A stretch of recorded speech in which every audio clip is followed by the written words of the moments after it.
పేద వర్గాలకు ఎన్టీఆర్ వైద్య సేవలను రాష్ట్ర ప్రభుత్వం చేరువ చేసింది అని ఎమ్మెల్యే పల్లా శ్రీనివాసరావు అన్నారు. పాతగాజువాక సన్ రైజ్ పిల్లల ఆసుపత్రిలో ఎన్టీఆర్ వైద్య సేవలను ఆయన లాంఛనంగా ప్రారంభించారు. ఈ సందర్భంగా మీడియాతో మాట్లాడుతూ పీపీపీ విధానాన్ని కొందరు కావాలి అని వ్యతిరేకిస్తున్నారని, దాని విలువ తెలుసుకోలేకపోతున్నారు అని చెప్పారు. ప్రభుత్వ పరంగా సేవలు అందిస్తూనే ప్రైవేట్ సంస్థలను ప్రోత్సహించడం ద్వారా పేదలకు ఖరీదైన వైద్యం అందుబాటులోకి వస్తుంది అని అన్నారు.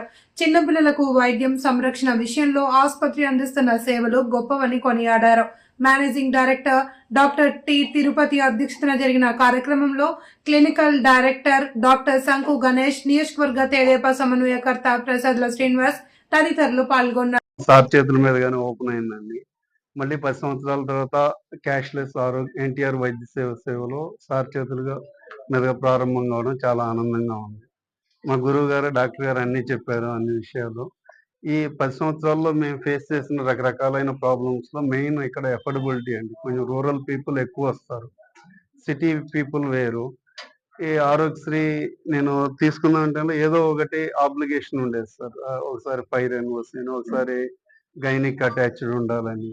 మాది hospital only paediatrics, exclusive paediatrics and paediatric surgery.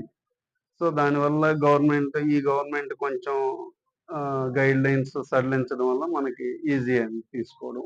దాదాపు 3 years నుంచి మన అప్లికేషన్ పెండింగ్లో ఉండి 1 month బ్యాక్ అప్రూవల్ అయింది.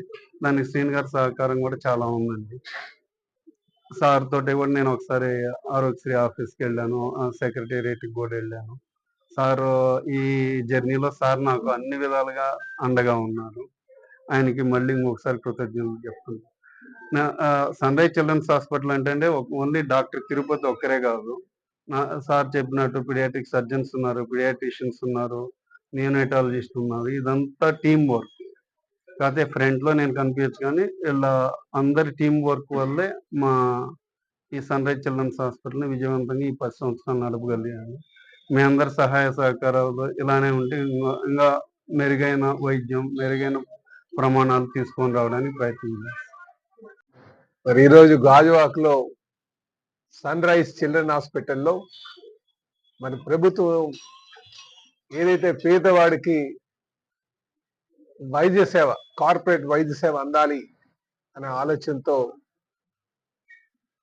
ఎన్టీఆర్ వైద్య సేవ సర్వీసెస్ మరి ప్రైవేట్ హాస్పిటల్ ద్వారా పేదవాడికి అందించాలన్న ఆలోచన ఈరోజు దాన్ని తీసుకొని మరి ఇక్కడ ఆ సేవలు ప్రారంభించడం జరిగిందండి. ఇక్కడ పేదవాడికి ఆ ఎన్టీఆర్ వైద్య సేవ కార్డు ఉంటే సరిపోతుంది. వైట్ కార్డు ఉన్నటువంటి వారు ప్రతి ఒక్కరికి కూడా ఈ హెల్త్ కార్డు ఇవ్వడం జరిగింది. అయితే పిల్లలకి అద్భుతమైనటువంటి ట్రీట్మెంట్ ఇక్కడ సన్ రైజ్ హాస్పిటల్లో మన గాజువాక ప్రాంతంలో ఇవ్వడం జరుగుతుంది. ఈ హాస్పిటల్ కూడా మరి డాక్టర్ తిరుపతిరావు గారు వారు ఇది ప్రారంభించారు 10 సంవత్సరాల క్రితం. అదే అప్పుడు వారు స్టార్ట్ చేయడం మాకు చాలా ఆనందంగా అనిపించింది. ఎందుకంటే పిల్లలకి ఎవరికైనా సరే, పుట్టినటువంటి పిల్లలకి ఎటువంటి ఇబ్బందులు వచ్చినా సరే వాళ్ళు చాలా జాగ్రత్తగా ట్రీట్మెంట్ చేయడం ఇక్కడ జరిగేది. ఎమ్మెల్యే గారు పల్లా శ్రీనివాస్ గారికి చాలా థ్యాంక్స్ అండి. ఆయన ఈరోజు ఆయన బిజీ స్కెడ్యూల్లో వచ్చి ఈ కార్యక్రమాన్ని ఓపెనింగ్ చేశారు. సన్ రైజ్ చిల్డ్రన్స్ హాస్పిటల్ బాబు ఒక నిమిషం సైలెంట్ గా ఉండండి. క్రితం Sunrise Children's Hospital doctor Tirupati గారు ఓపెన్ చేశారు. 10 సంవత్సరాల క్రితం గాజువాకలో చిల్డ్రన్స్ హాస్పిటల్ అనేది లేదు. అసలు పిల్లలకి ఏ అవసరమైనా సరే సిటీకి వెళ్లాల్సి వచ్చేది. అలాంటిది ఆయన 10 సంవత్సరాల క్రితం లేటెస్ట్ ఎక్విప్మెంట్ తో ఇక్కడికి వచ్చి మొత్తం అంతా ఓపెన్ చేసి చాలా సిక్ పేషెంట్లు, ఎంత సీరియస్ పేషెంట్లు అయినా ఆయన టేకప్ చేసి 24 గంటలు ఎమర్జెన్సీ సర్వీసెస్ రన్ చేసి ఈ హాస్పిటల్ని 10 సంవత్సరాల నుంచి సక్సెస్ఫుల్ గా రన్ చేస్తున్నారు. మనకి ఇక్కడ చాలా మంది టీం ఉన్నారు. ఈయన ఏంటంటే ఒక టీం డెవలప్